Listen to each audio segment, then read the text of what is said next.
Last night I attended online the launch of the book Forget Photography by Andrew Dewdney. Really interesting conversation, and immediately afterwards I went away and read the first couple of chapters of the book. I hadn't read it beforehand. So I just wanted to talk about some of the things that came up as I was reading the book, and I guess I was reflecting on the things that Andrew said during the book launch. So, Forget Photography, that was the title, and obviously quite a provocative title in some sense. And he started from, or the book appears to start from, the point of requiring a kind of new way of understanding what photography is today, and to an extent I think the claim is that photography has changed, but the way that we understand photography is kind of preventing us from recognizing that change. And Andrew begins with this idea of zombie photography, which he presented actually at a conference that I attended some years ago, 2015, at the APHE. So the reference to zombie photography is, and I'll quote here from the chapter 1 in his book. So he says, for some time, photography has been undead, a zombie in which the established language, thinking, meanings and values of photography now stand as an obstacle to grasping its new condition. So that's kind of interesting. The zombie thing is a fairly well-used motif for understanding concepts, the undead human. And one of the things I would question about the idea of zombie photography, a photography without a kind of consciousness, as it were, is that we perceive the zombie in a way that it is human. In terms of the zombie itself, it is human only from the outside. So in other words, what we can understand of the zombie can only really be understood from or perceived from within its own standpoint. So that would suggest to me that within zombie photography itself can only really understand itself from within it. And maybe that's what Andrew is trying to kind of work out here. If I go through now a few more things that I kind of highlighted as I read the book, what I'd really like to do probably is get Andrew in for a conversation. So the title of the book he took from Baudrillard's essay Forget Foucault, and in Andrew's book he talks about how Baudrillard thought that Foucault's writing had been too perfect. And in some sense, and this is quoting from Andrew, he says, too perfect, and in the same manner as Foucault's discourse of power, photography reinforces objectivity and ensures the reality principle. So I think here what he's trying to express is this idea that we perhaps need to forget photography. And I do have a problem with this whole idea of forget photography. I'm not really sure I've been able to understand it in the way that Andrew perhaps wanted us to. But I think what he's trying to align with the Baudrillard essay is that the apparatus of photography is in some way enclosed within itself, and therefore it becomes kind of canonized in a way that we can't then access its fault lines. Perhaps that might be part of it. So too perfect, yeah. Maybe I need to come back to that and think about what's being said there. Okay, other sections of chapter 1 that I found kind of interesting. So quote from Andrew, so it's in the book. The image of reality bequeathed by 20th century photography was not only ideological and cruel, but no longer matches the conditions of representation and conceals the condition of the 21st century. So absolutely understand that and agree with that. The conditions of representation, the way that we represent, have shifted slightly with the new conditions of the digital environment, I guess one might say. I think the difficulty or the counter argument would be, and I've heard Victor Bergin talk about this idea that the digital world is simply the same as the analog world, is just a different recording medium, so a different material substrate that we record the image on. And I don't disagree with that point either. I think, and I should emphasize that Bergin goes on and talks about, or at least he qualifies the fact that the internet is the important part of the digital shift in culture. So it's the connectivity rather than the actual recording of images in a digital format that actually matters. So the internet is what matters, the distribution, the sharing, the networked image, which is what we will come back to as well.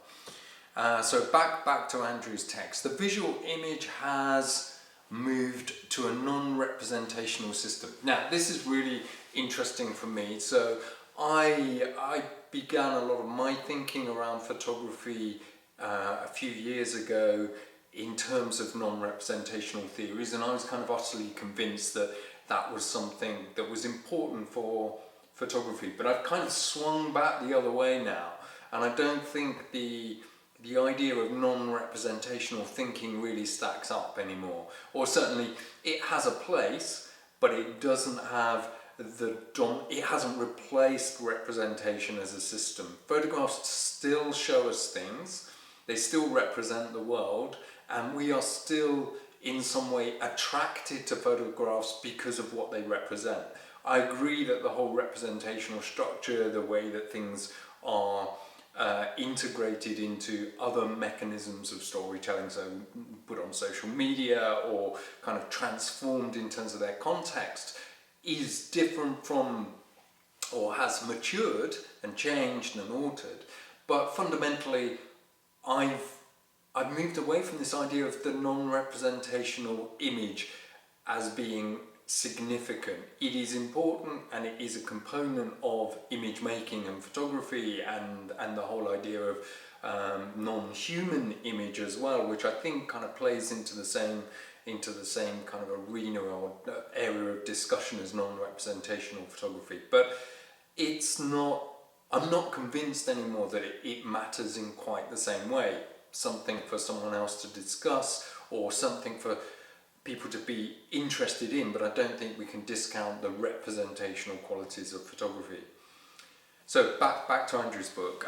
Photography, as it is still known, takes part in reproducing the reality of the everyday life world, whilst appearing to stand apart as representation in different registers of that reality. So let me read that again. Photography, as it is still known, takes part in reproducing the reality of the everyday life world, whilst appearing to stand apart as a representation in different registers of that reality. So I think what he's saying here is that photography is within, but it also claims a certain status of being outside of society or outside of our experience. I again feel that there's some elements of that I can understand and probably would construct myself in a similar way. Photography and reality do feel both intertwined and distinct. I think my claim would probably sit more in line with the idea that the reality we experience is photographic. So it's not that, yes, it is distinct from reality, but that's not because we experience reality in and of itself differently from photography, but that we cannot experience reality in any way. So reality is always at arm's length from us, and so photography is always at at arm's length from reality as well, necessarily, because of that argument. So I don't think that there's two things where we have images of reality and then photography sits outside of reality and we experience reality over here with photography over in that place. I think it's more that reality is always at a distance from us. So I think the fault I would, or the problem I have with that sentence is that in some way implies that we have a distinct relationship with reality, which I don't believe we do have.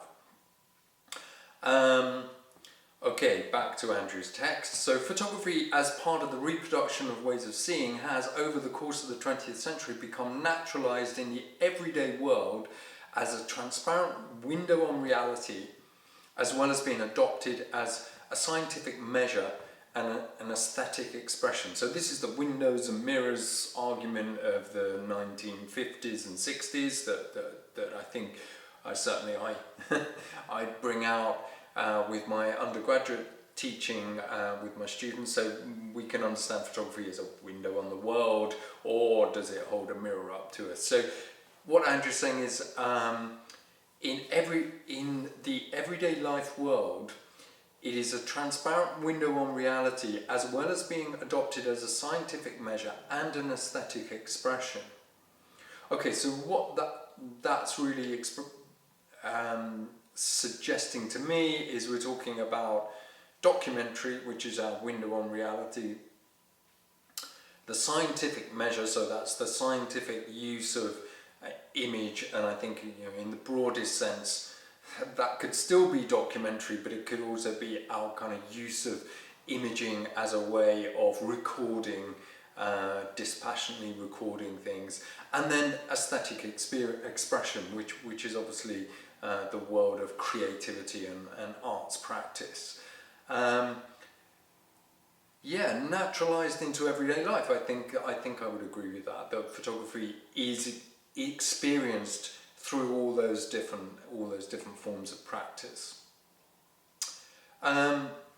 So back to Andrew's book.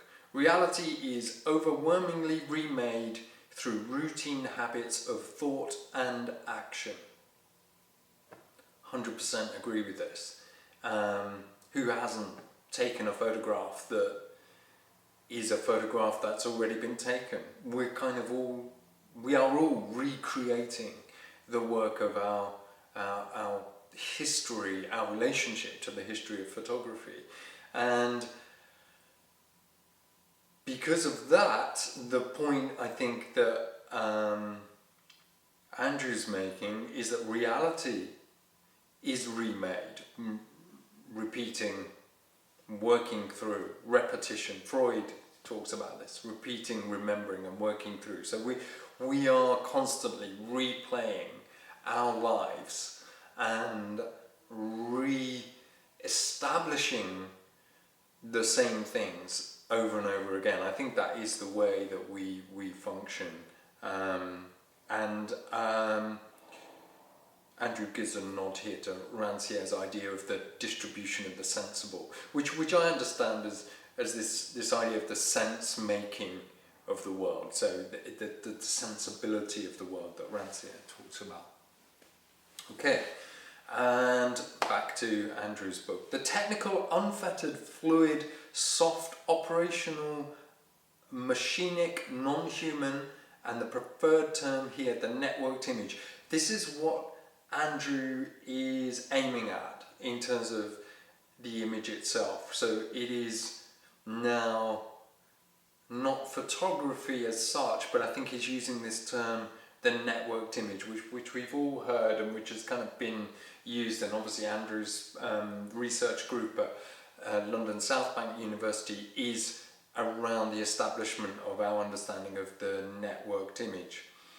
And this recalls the Bergin point about the internet and the connectivity of images and their connection back to us and to one another. So the link between things. So back to Andrew, he says, the adjectives have reached the adjectives are reached for to describe what has been called an expanded photography on the one hand and the computational or algorithmic image on the other. And I've talked about this as well, the idea of the expanded notion of photography, but I think my use of that term is slightly different. I'm just using it as a catch-all. Maybe I'm using it in the same way that Andrew's using the term networked image. So I think of the expanded notion of photography as simply the way that photography is no longer cameras and lenses. It's no longer darkrooms and photographic prints. It's a whole set of other things, including the experience of taking photographs themselves and uploading, the labour of that. And Andrew mentioned the labour last night in his talk, the labour of photography and the labour of representation of how we are making more photographs. Our contribution to that world of image could be understood as a form of unpaid labour. And for me, that's the idea of the expanded notion of photography, this broader context. So every time we talk about image, every time we try and engage with something that is photographic in its essence, I feel like I want to use the term expanded photography to kind of encompass that. Maybe I'm incorrect in doing that, but for me, expanded photography includes computational and algorithmic image making, whereas Andrew seems to have differentiated those. So he returns here and he says images were taken as text to be decoded. So this is the language-like quality of images, text to be decoded, with the semiotics of image. Here we're going back to my education, my teaching from Victor Berging back in the 1980s. So the image as text, the image as something that we read through semiotics and through also the and here I'm reading from Andrew's book, the psychosocial world circulating the unconscious. So for me, these are really important aspects of photography. That is semiotics as defined and as kind of evolved through Roland Barthes, and then the unconscious, the unconscious processes through which we understand image itself, which Victor Bergin, I think, was one of the first people to start to articulate that through thinking photography, and then subsequent works that he explored actually his own practice as well as his writings, his theoretical texts. So I don't believe that has shifted dramatically, and certainly a lot of my students, they want to they want to understand images as text. They want to decode this means that, this image, this symbolic thing in a photograph means that. Literally decoding one thing for, this rose in the image symbolises the love that I have, or the emotional context of this image. I try and think that that's maybe quite a crude and rudimentary way of interpreting images. Again, Bergin has said somewhere that the image is not a rebus, not something that you simply kind of unpack as a reading, and I think that's important as well. So Slavoj has talked about this idea that we don't understand the dream in terms of its narrative context, but it's actually the formal construction of the dream that is important. And I think that is something that I'd like to return to in our understanding of photography, that it's the formal relationship of the photograph, not necessarily its content. And here I suddenly feel like I'm returning to non-representational theories, where I'm saying it's not what it shows us, it's actually the form. But actually there's a further argument to develop there, which is it's not the form, it's not the content, but it's the question as to why does the content take this particular form that is the basis of our analysis. These are my ideas that I'll come back to. So let's return to Andrew's book, first chapter.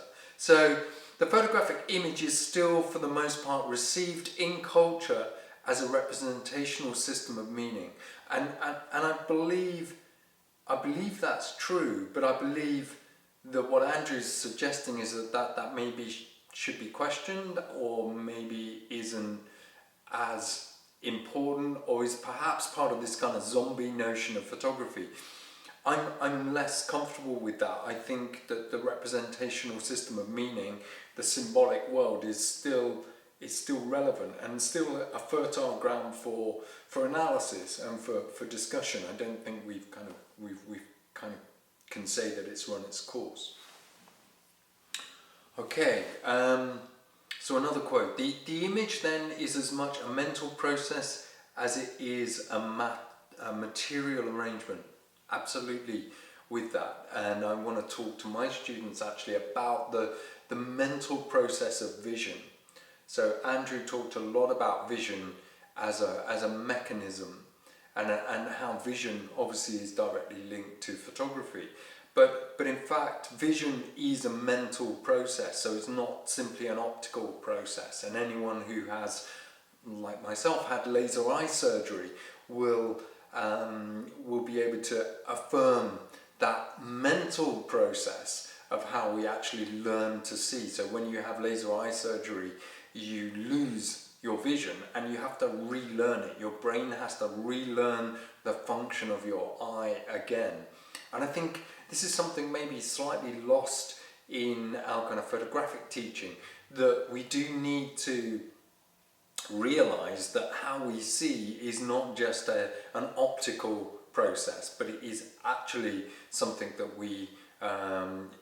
it's something that our brains are responsible for primarily. So even if the optics are all kind of working, there needs to also be some processing, some brain processing that goes on behind the scenes. So an important point here, which I felt this was important in Andrew's definition. So he says the photograph and the photographic image are constituted as the image of photography. So the photograph I'm here reading as the actual material photograph, but I guess that could also be the digital photograph. But then that object contains the image, the photographic image. So there's the photograph as a container, and then the photographic image, the thing that is being produced, the thing that is shown, are constituted as this one whole object, which is the image of photography. And I guess the point being here that the photograph is an object, either material or digital, but the photographic image is constituted through the mental process that I've just explained, or through other things, and can be analysed through semiotics, through the unconscious, or through the network, or through its distribution, or through the ways in which it's understood and distributed and shared.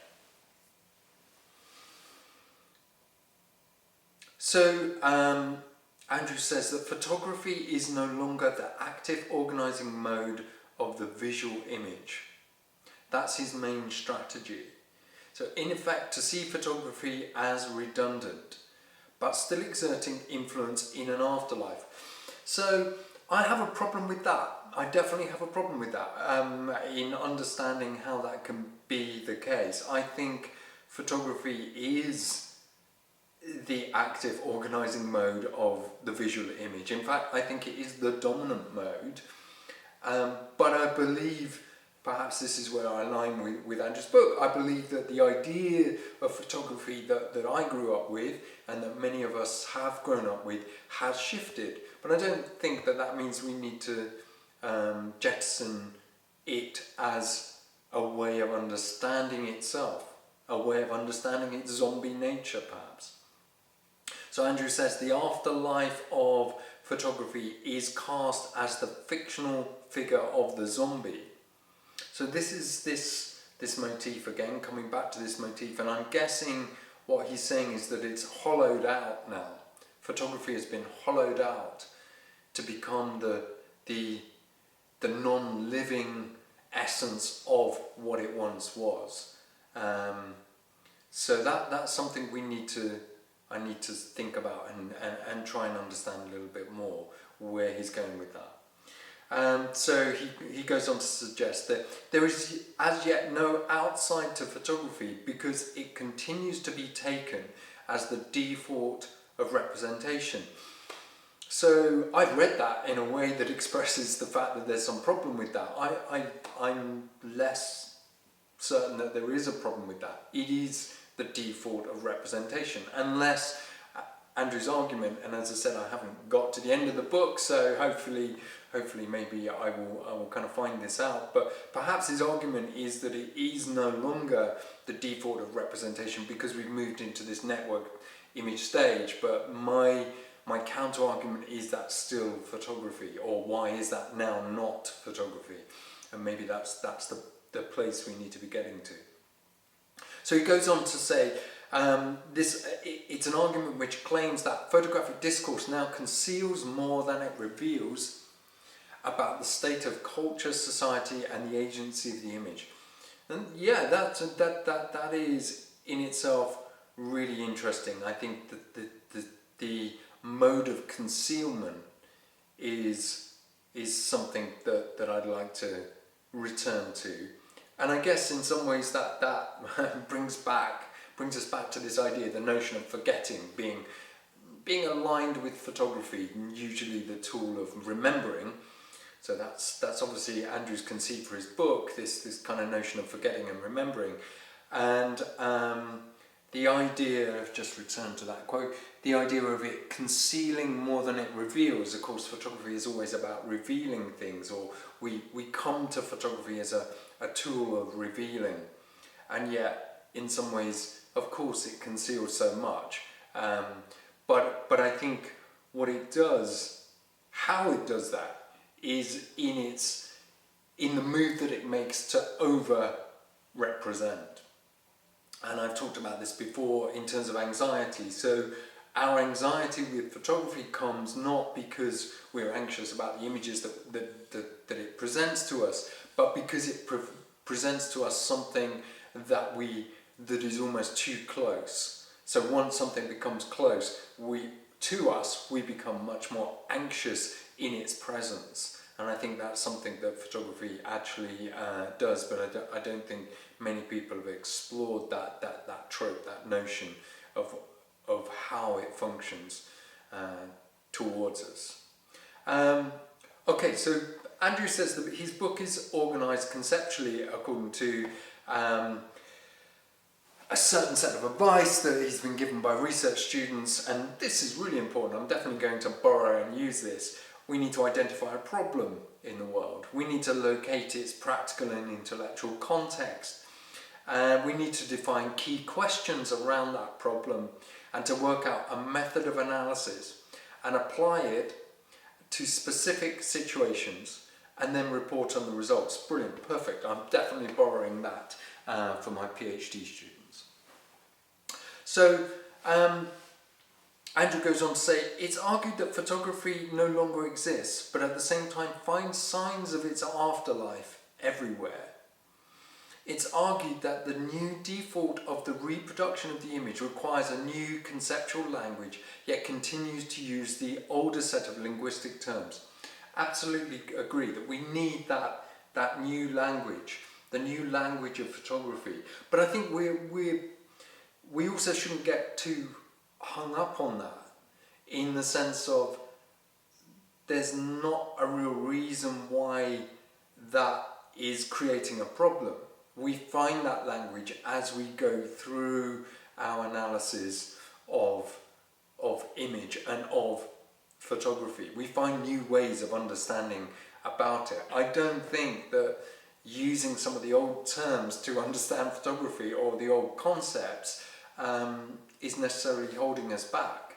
They may not be fit for purpose in their entirety, and we may need to tweak and refine them, but that doesn't mean that we haven't moved forward by using them. And as I say, I kind of deploy semiotics in a different way now, and I deploy my understanding of the unconscious within photography in a different way.